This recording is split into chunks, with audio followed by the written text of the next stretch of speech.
I am very excited to be here today to address you all with my talk, The World Set Free.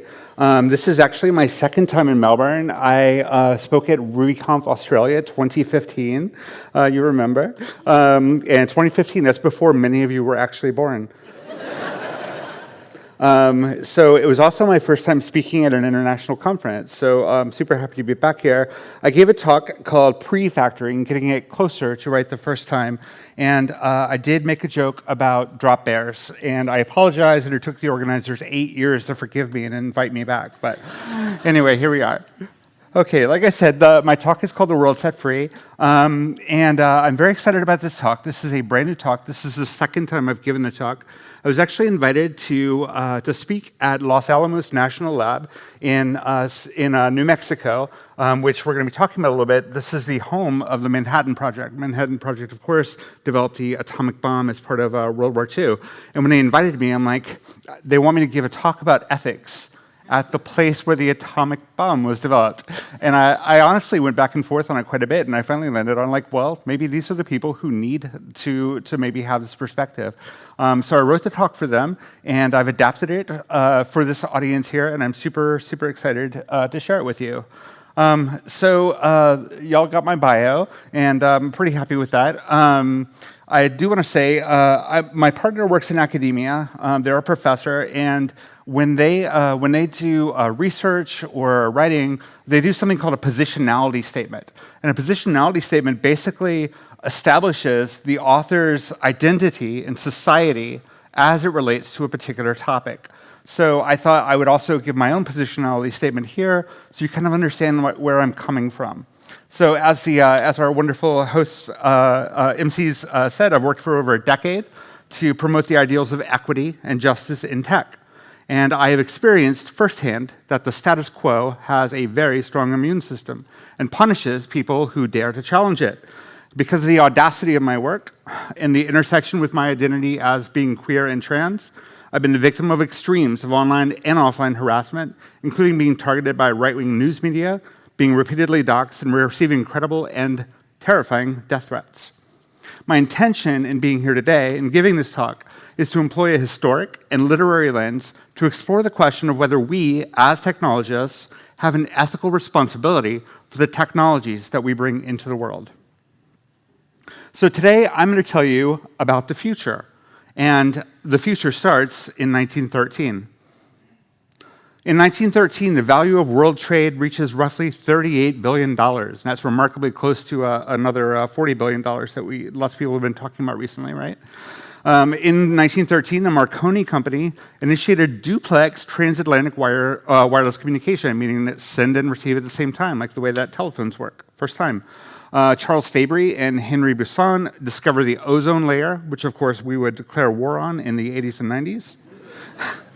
American zoologist and wildlife conservationist William Temple Hornaday published Our Vanishing Wildlife, which was the first full catalog of which species were in danger of extinction, which we also declared war on. Emile Borel states the infinite monkey theorem, that if you had infinite monkeys working at an infinite number of typewriters, they would eventually produce the works of Shakespeare, also called ChatGPT. Igor Sikorsky flies the world's first four-engine fixed-wing aircraft is Bolshoi Baltisky near St. Petersburg.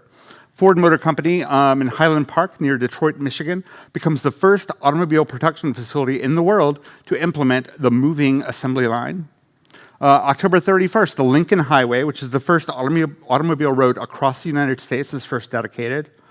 In Buenos Aires, the Buenos Aires Underground, the first subway in South America, opens. The first known ascent of Mount Olympus in Greece, at least by mortal men, is made by Swiss mountaineers. Oscar Barnack produces the first 35mm still camera. This one's a little controversial. Harry Brearley invents stainless steel in Sheffield, England. There was an American that claimed the same thing, of course. The Woolworth Building opens in New York City. It was designed by Cass Gilbert and was the tallest building in the world until 1930. a little bit more related to our subject, Niels Bohr presents his quantum model of the atom. When I was doing a little research on this, I discovered that the previous model of the atom was actually called plum pudding, the plum pudding theory. They're like, oh, electrons are like negative little plums in a plum pudding, and so, sure. Of course, we don't eat plum puddings anymore. And most importantly, to our topic today, H.G. Wells publishes a future history in serialized form called A Prophetic Trilogy, consisting of 3 books, A Trap to Catch the Sun, The Last War in the World, and The World Set Free.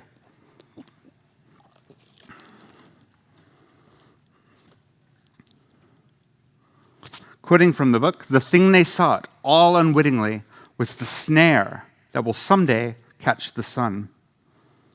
So H.G. Wells, a prolific writer, social critic, futurist, diabetic, socialist, pacifist, and techno-optimist, perhaps one of the first techno-optimists. He's considered the first techno-optimist. Techno-optimism is a belief that technology can produce more good than bad if we acknowledge problems in technology, coupled with an optimism in human virtue.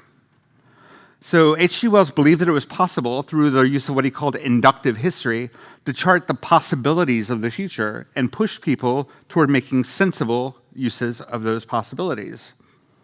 Science fiction writer and critic Aldous Burgery said that Wells remains the outstanding expositor of both the hope and the despair, which are embodied in the technology, and which are the major facts of life in our world. Philosopher and mathematician Bertrand Russell said of him, Wells's importance was primarily as a liberator of thought and imagination. He was able to construct pictures of possible societies, both attractive and unattractive, of a sort that encouraged the young to envision possibilities that otherwise they would not have thought of. Wells was very excited by the potential of technology, but he also feared its dark side. And he saw very clearly in the early 20th century the possibility of an unprecedented total war. In his fiction, Wells's rule, it's actually referred to as Wells's law, was that only one fantastic assumption was allowed per story. And this assumption was translated into commonplace terms. It was essentially domesticated, and he made it human. He basically was asking the question, how would you feel if X was true, if X happened? What might or might not happen to you as a result?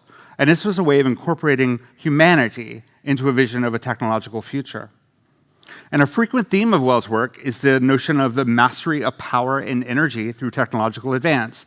And his conception of power was sort of a broad industrial kind of energy. Industrial, not just referring to factory and automation, but like the human industry. And he understood that revolutions in power have psychological effects and political effects.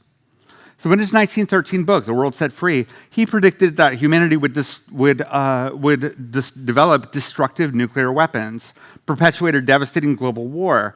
And this was actually the first time in literature that the idea of an atomic bomb was actually described. 1913. Scientists at the time were already aware of radioactive decay, and while the rate of energy of something like radium is negligible, the total amount released is huge. And Wells used this as the basis for his story. His atomic bombs had no more force than an ordinary high explosive, and was sort of a primitive idea. It would be deployed by a bomb thrower who would literally bite off a little stud and toss it.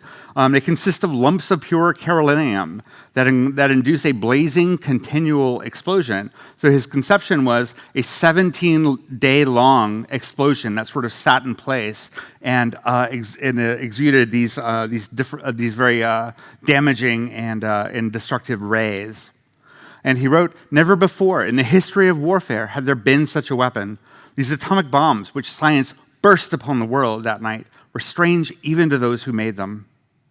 Wells viewed war as the inevitable result of the modern state. The introduction of atomic energy in a world divided resulted in a collapse of society. The only possibilities remaining were either the relapse of mankind to barbarism or the acceptance of science as the basis of a new social order. So Wells presents, as an alternative, a theme of world government as a solution to the threat of nuclear weapons. Brought to its senses, humanity finally, successfully brings about a near utopia. And he writes, for the first time, they had to see the round globe as one problem. It was impossible anymore to deal with it piece by piece. They had to secure it universally from any fresh outbreak of atomic destruction, and they had to ensure a permanent and universal peace. So the world set free, again, 1913, was dedicated to a scientist named Frederick Soddy, who would receive a Nobel Prize in 1921 for proving the existence of radioactive isotopes. But what's really interesting about H.G. Wells' story from 1913 is that it directly influenced the development of nuclear weapons. Again, from the book, the power to destroy was continually increasing. There was no increase whatever in the ability to escape it. So the next character in our story here is a physicist named Leo Szilard. He was a socialist, a humanist, a Martian.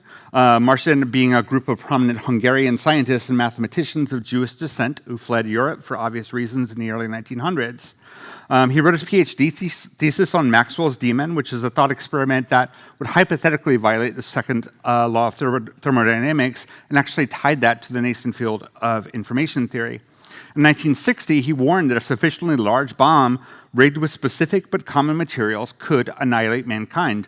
And as a result, the Atomic Energy Commission disagreed, and Time magazine called him Chicken Little. So Szilard actually read Wells's The World Set Free in 1932, the same year that the neutron was discovered. And a year later, in 1933, Szilard conceived the notion of a neutron chain reaction, and he filed for patents on it. And he assigned his patent to the British War Office to keep the news from reaching the wider scientific community. And he wrote, "Knowing what this would mean, and I knew it because I had read H.G. Wells, I did not want this technology to become public." In 1939, Szilard and Albert Einstein sent a letter to U.S. President Franklin Delano Roosevelt, and the letter warned that Germany might be developing atomic bombs and suggested that the United States and the United Kingdom should start their own nuclear program. And the letter did prompt action by Roosevelt and eventually resulted in the Manhattan Project. So from 1942 to 1946, the project was led by the United States with support from the United Kingdom and Canada. And it's said, in retrospect, that probably no more than about a dozen people in the entire world knew the full meaning of the Manhattan Project. Perhaps only a few thousand were even aware that work on atoms was involved.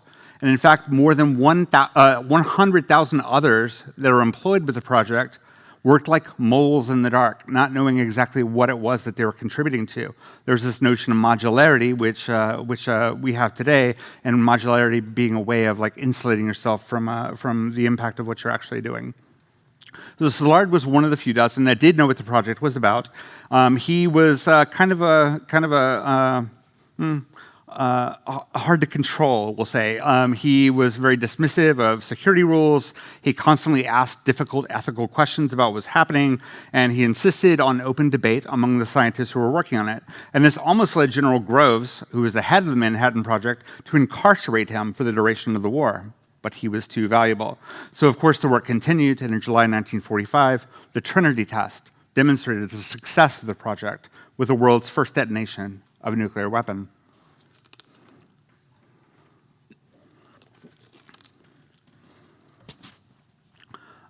In July 1945, after the atomic bomb was proven to have worked, there was something called the Szilard petition, which was signed by 70 scientists who had worked on the Manhattan Project, urging U.S. President Truman to demonstrate the capabilities of the bomb and use its threat to force Japan to surrender. It was a moral plea. It warned that if the United States actually used the bomb, they would bear the responsibility of opening the door to an era of devastation on an unimaginable scale. And they stated that in using the bomb, the United States would lose its moral authority. The petition read in part, "The added material strength which this lead gives to the United States brings with it, very important term, the obligation of restraint. And if we are to violate this obligation, our moral position will be weakened in the eyes of the world." In reaction to the petition, General Groves again launched an investigation to seek evidence of sedition and unlawful behavior on Szilard's part. The petition never made it to the desk of President Truman, and the bombs were used on the cities of Hiroshima and Nagasaki a month later on the 6th and 9th of August, 1945. The petition itself was not even declassified or made public until 1961. A year after the destruction of Hiroshima and Nagasaki in 1946, many of the Manhattan Project scientists began circulating a mimeograph newsletter called the Bulletin of the Atomic Scientists. And in June 1947, the newsletter was poised to become a magazine. And its cover featured what is arguably the most powerful piece of information design in the 20th century. And it was created by this woman, a Chicago-based artist named Myrtle Langsdorff. Langsdorff had volunteered to create the cover, and her husband, Alexander Langsdorff, had actually worked on the Manhattan Project with the co-editor of the magazine. There wasn't much room for an illustration, and they had a very small budget, which only permitted the use of 2 colors. But she found a solution. When the Doomsday Clock was conceived in 1947, the greatest danger from humanity came from nuclear weapons, in particular from the prospect that the US and the Soviet Union were headed for a nuclear arms race. And the scientists involved hoped to frighten the world into rationality. Sounds like Wells, right? So at first, Langsdorff considered using the symbol of uranium for the cover of the magazine. But as she listened to the scientists who had worked on the bomb and how they passionately debated the consequences of the new technology, she felt a sense of urgency. And that drew her to the idea of time and a clock. So she sketched a clock to suggest that we didn't have much time left to get this technology under control.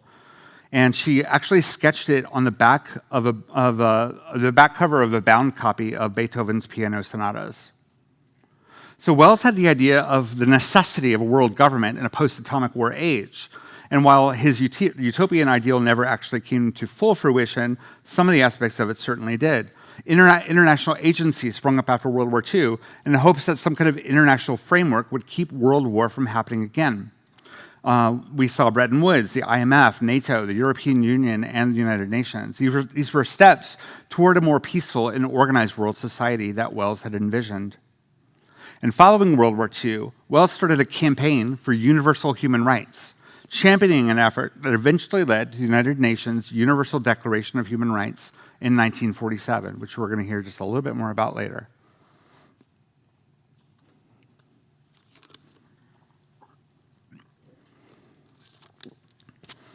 Again, quoting from The World Set Free, the century before was just 100 years crescendo of waste. Only the extreme individualism of that period, only its utter want of any collective understanding or purpose can explain that waste. In 1938, Wells published a book called World Brain, which is a collection of essays describing his vision of a free, synthetic, authoritative, and permanent world encyclopedia that would provide universal access to information by everyone around the world. The time is close at hand, he wrote, when any student in any part of the world will be able to sit with a projector in their own study at their own convenience to examine any book, any document in an exact replica. And Wells's conception of world brain influenced this man, Edmund Berkeley. He was fired. Edmund Berkeley's first job was actually working as an actuary at an insurance company called Prudential, and he got fired for repeatedly protesting against nuclear weapons. He invented a $20 toy computer that could solve Boolean equations, played music, and attempted to predict gender. The computer was called GENIAC. It was an educational toy created in 1955, and it was kind of a kit. And one of the projects was a primitive masculine-feminine testing machine.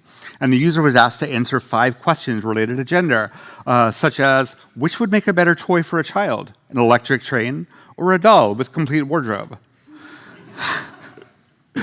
And he published the first computer magazine, and he coined the term computer art.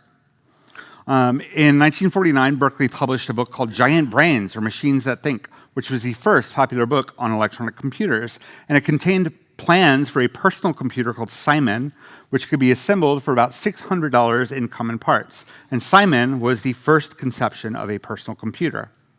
Berkeley got to start working on computers with the Navy during World War II. In fact, he worked side by side with Admiral Grace Hopper.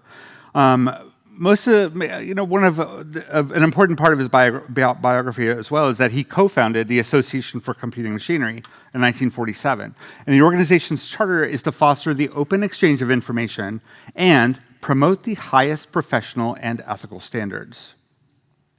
Berkeley also sat on a group called the Committee for the Social Responsibility of Computer People. We didn't have a term for our jobs yet, which published a historic and foundational report in 1958 on the ethical obligations of technologists. The report said, when one reflects upon the great forces that we computer people are associated with, it is no longer difficult to grasp and perhaps to accept our heavier than average share of responsibility. The committee believed that given the power and the potential of computers, ethical considerations were paramount. And the report concluded, the scientist's credo, knowledge for knowledge's sake, easily comes into conflict with these ethical responsibilities. Fast forward to 1972. It's the height of the Vietnam War. Berkeley and his colleague Franz Alt had been invited to speak at the 25th anniversary celebration of the Association for Computing Machinery. Franz Alt's topic was reflections, and at Berkeley was to address the more future-looking topic of horizons. Alt's talk was celebratory, providing a retrospective on how far computer technology and computer science had come since World War II. But Berkeley took a slightly different tone with his talk.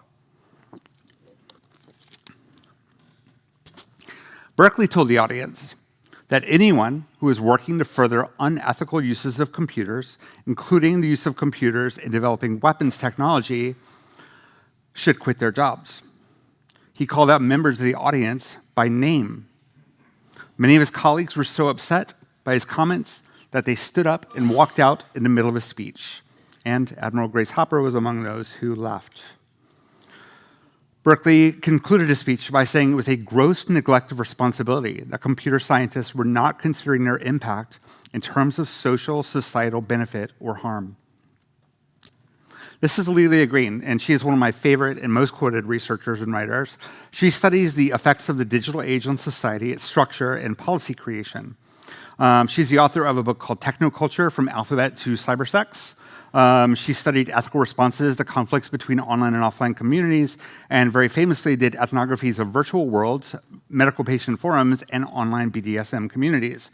And Lelia Green's work emphasizes that technology must always be considered in a social context. So she posits that technological advancement is often shaped by the choices and the priorities of the powerful, who she calls the ABCs, the armed forces, bureaucracy, and corporations. And their distorted priorities are often at odds with the promise of technology as a force for good. We've repeatedly seen that governments and corporations work in their own best interests. So where does the ethical responsibility for technology fall? I believe that the responsibility proceeds in order of greatest to least agency, meaning that the moral imperative, if our corporations, if our governments, if the armed forces won't accept their ethical responsibilities, that falls to us. And it's our responsibility to interrupt, to subvert, to reimagine, to replace. We can decide not to research something. We can decide not to write something. We can decide not to build something. The obligation of restraint. Now, my particular area of expertise and influence is open source. And open source is amazing and is probably responsible for most of us being in this room today, certainly responsible for powering the internet, but it's also playing a critical role in mass surveillance, anti-immigrant violence, protest suppression, racist policing, the development of cruel and inhumane weapons. And in 2019, an activist group, an immigrant activist group in the US called Mahinte, launched the No Tech for ICE campaign. So ICE is the government agency that is most responsible for the human rights violations at the southern border of the US as it refers to asylum seekers. And what the No Tech for ICE campaign did in particular was draw attention to the tech companies that had contracts for and were benefiting from these human rights atrocities. And there's a developer named Seth Vargo who saw that the company that he had worked for, Chef, had a $1 million contract with ICE. And what he did, he had written a bunch of open source to kind of help Chef be a little bit more ergonomic, some other things like that. So he decided that he had an ethical responsibility for how his code was being used. So he pulled it off of Ruby Gems and he pulled it off of GitHub. And of course, with the way we do builds these days, where we fetch all our dependencies at deploy time, deploys around the world started failing. And within 2 hours, all of his code had been restored against his will. I saw this as an epic ethical failure on the part of my field. We had a developer who was exercising his moral authority, his ethical sense, his sense of responsibility, and that power, that agency, was taken away from him.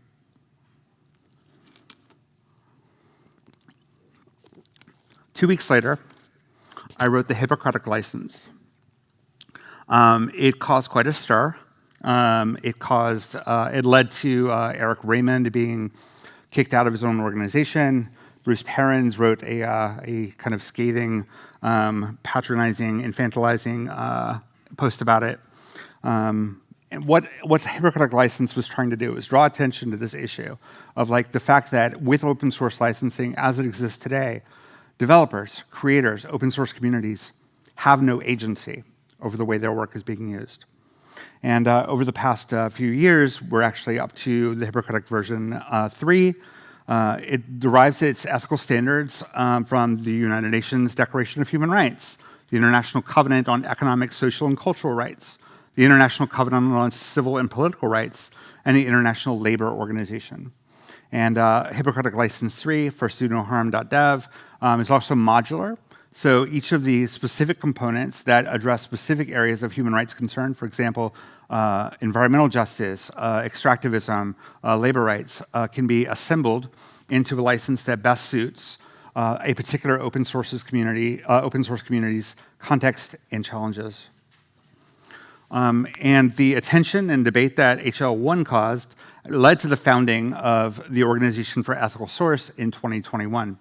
Our mission is to help open source communities ensure that their work is being used for social good and in service of human rights.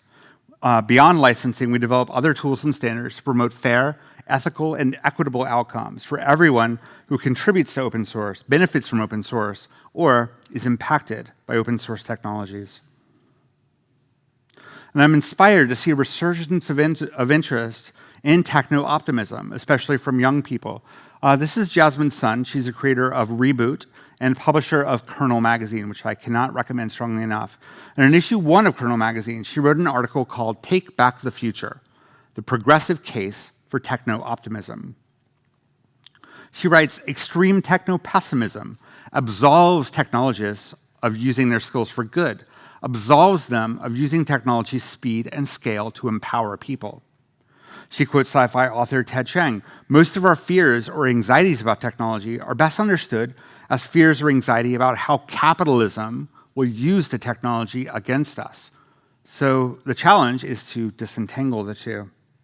She notes that current thinking suggests that new technology should be built first, usually by a small, elite, homogenous group, and social issues, social questions should get punted to policymakers, who, of course, will lag behind by decades. Go fast and break people. By the time conversations about diversity, ethics, and access enter the conversation, the ABCs, the armed forces, the bureaucracies, the corporations have already locked in their technological dominance and naturalized their harms. Jasmine concludes by saying, as technologists, the labor market has granted us disproportionate leverage. This privilege is a duty. We should situate ourselves within a broader system of power. We should consider how we can either help or harm, and we cannot use code to abstract ourselves from consequences. So how do we fulfill the duty that Jasmine Sun insists comes with our privilege? How do we exercise what Leo Cesar called our obligation of restraint? How do we accept, as Berkeley wrote, our heavier than average share of responsibility? How do we resist what Lelia Green described as the distorted priorities of the powerful? And how do we meet H.G. Wells' challenge to center humanity in our technological future? For starters, we need to acknowledge that we're not just building hammers. We need to accept that tech is not neutral, never has been, and act accordingly. As Octavia Butler put it, intelligence allows you to deny facts you don't like, but your denial doesn't really matter. The belief that tech is fundamentally neutral is comforting, And it serves as a sort of ethical firewall, insulating us from the consequences, the real-world impact of what we build. And as an aside, why would we even want to build technology that's neutral? Why wouldn't we instead want to actively build technology that was explicitly for good?